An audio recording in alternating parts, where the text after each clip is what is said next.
Hey guys, welcome to another video Fox Android.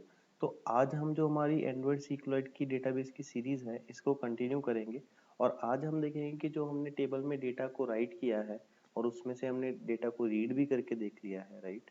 तो आज हम देखेंगे कि डेटा को अपडेट कैसे करते हैं। जो डेटा हम ऑलरेडी वहाँ पे राइट कर चुके हैं, अगर उस डेटा में हमें कोई मैनिपुलेशंस करनी है तो वो कैसे करेंगे। तो पिछली दो वीडियोस में हम देख चुके हैं, तीन वीडियोस में हम देख चुके हैं एक्चुअली, कि टेबल कैसे क्रिएट करते हैं, राइट।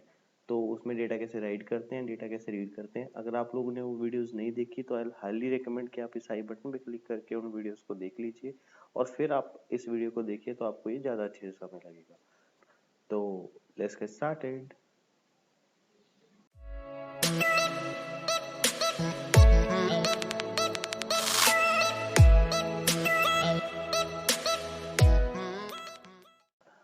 तो यार, अगर आप इस चैनल पे नए हो, फर्स्ट टाइम ये वीडियो देख रहे हो, तो प्लीज़ चैनल को सब्सक्राइब कर दीजिए।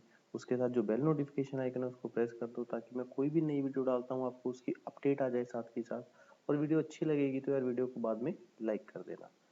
तो यहाँ पे हमारे पास डाटाबेस हेल्पर क्लास है, जो कि हम बहुत पुराने ट्यूटोरियल्स में भी देख चुके हैं। तो यहाँ पे हम एक और मेथड क्रिएट करेंगे डेटा को अपडेट करने के लिए, and it will be a public method and the return type will be boolean, right. And we'll name this as update data, right. It will take arguments as string id, string item and integer quantity, right. तो ये तीन arguments लेगा, right. यहाँ पे अगर मैं इस update data में हम डालेंगे कि कौन सी आईडी वाली जो रो है हमें उसे अपडेट करना है। यहाँ पे आइटम का जो न्यू नेम है, राइट। अगर मान लीजिए कोई नाम है, उसकी जगह हम कुछ नया अपडेट करना चाहते हैं वो यहाँ पे लिखेंगे। अगर हम क्वांटिटी चेंज करना चाहते हैं तो हम यहाँ पे लिखेंगे, राइट। तो चलिए इसका लॉजिक लिखते हैं। सबसे पहले will write SQL database db is equal to this dot get write table database, right। इसके बाद आ जाते हैं हम content values is equal to, इसका एक ऑब्जेक्ट क्रिएट करेंगे, परफेक्ट। अभी हम कंटेंट वैल्यूज में डेटा इंसर्ट कर देंगे dot,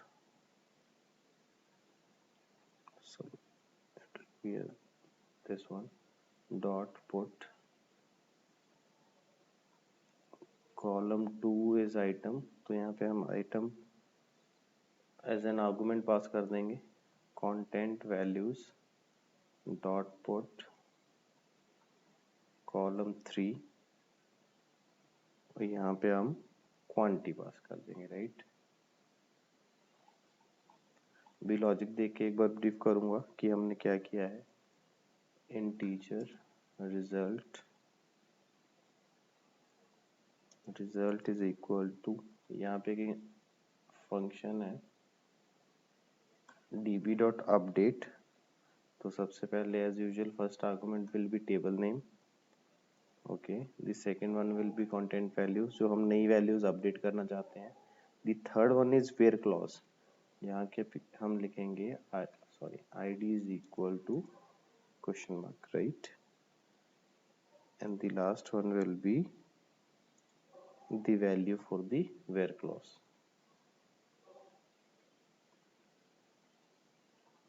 Perfect. If result is greater than 0,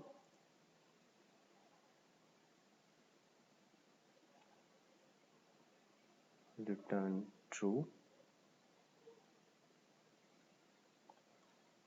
else return false, right. Perfect. Okay, there is an error. Okay, again I have put capital C. Okay, fine.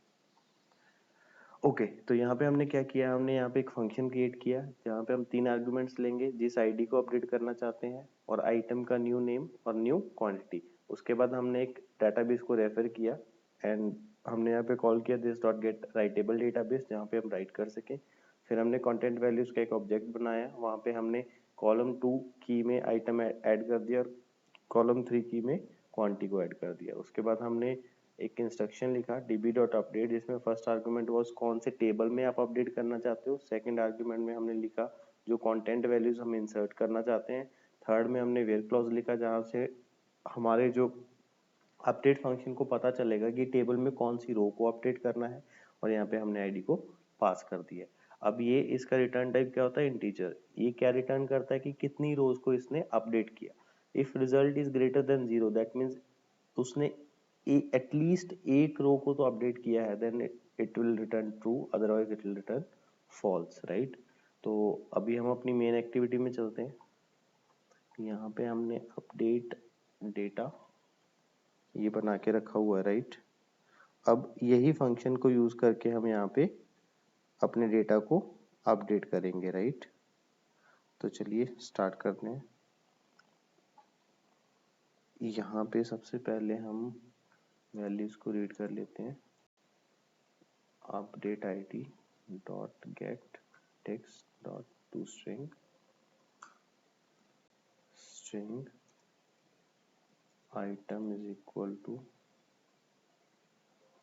Update item dot get text dot to string.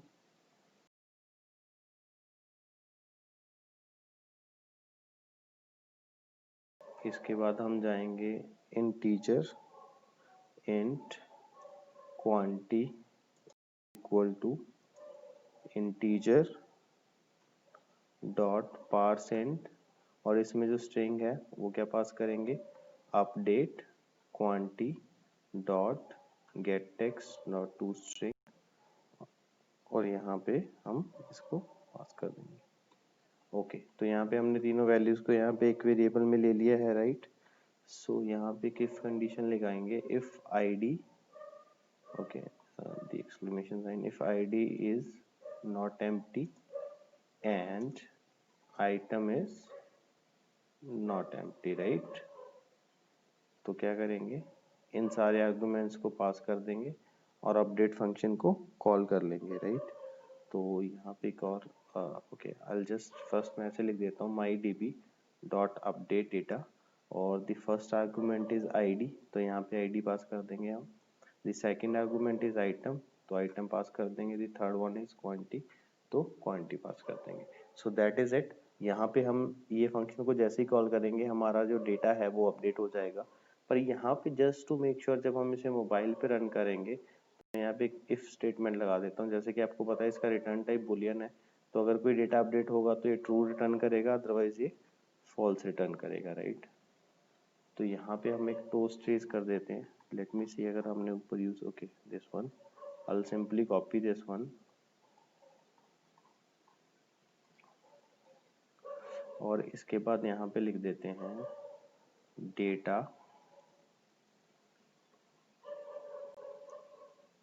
Updated successfully, right. और else will write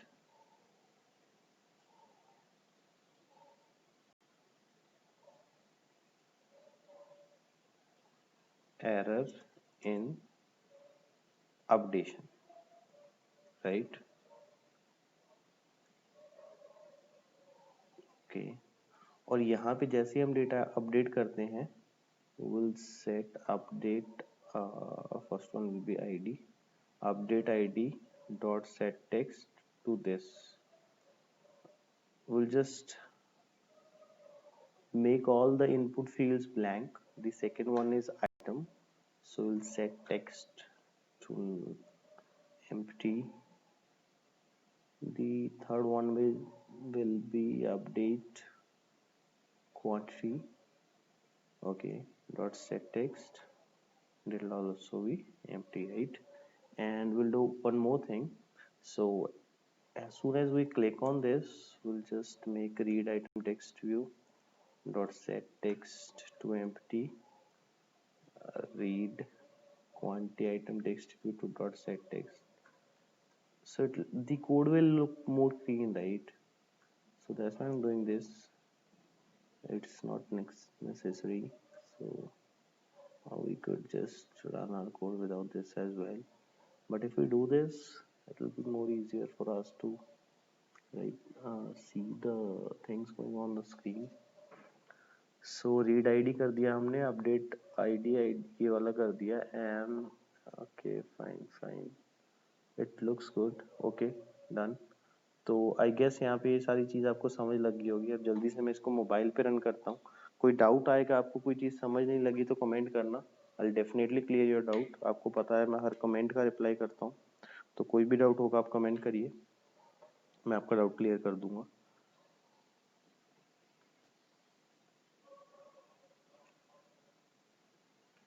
okay guys, तो यहाँ पे जो हमारी app है वो install हो चुकी है।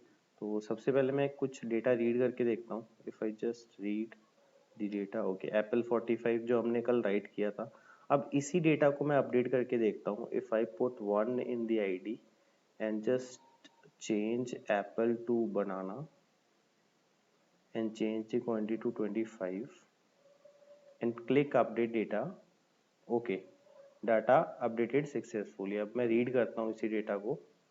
इफ आई रीड 1 बनाना 25, तो ये चेंज हो चुका है। एक बार और करके देखते हैं। If I just put 2 and read data, it's grapes 35, right. अब इसको कुछ और कर देते हैं। Let me do which one, okay, doesn't look cool. Okay, we'll change it to apple only and we'll make it 32. It will update data, okay, data updated। अगर मैं 2 number ID डाल के रीड करता हूँ तो एप्पल 32।